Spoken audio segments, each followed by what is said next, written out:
ciidankii booliisku markay la hadleen ay yiraahdeen ka joogso meesha iyo waxa sameyn wuu diiday gacmaha isqabsadeen ummadii oo dhan intuu yeedhay gacmaha qabsaday ayuu isagu mudaharaadkii bilaabay intay gacmaha isqabsadeen saf ballaaran galeen oo ummadii oo dhan ay gacmaha soo wada qabsadeen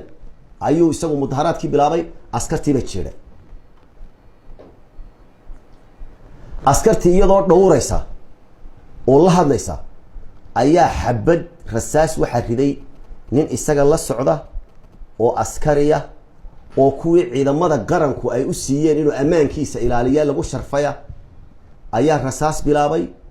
taliyihii qaybta bariga ee goobta joogay toogtay markhaatiyaal bay leedahay waa wax cad sidaas dabadna gudii ku gala sigay dadkiisa iyadoo sharciga la dhowrayo askartii faraha badnida meesha joogtay uma jawaabin oo ninka wax talaaba iyo rasaastoona uma jawaabin waa garanaynaa magaciisa waa lala xisaabtami doona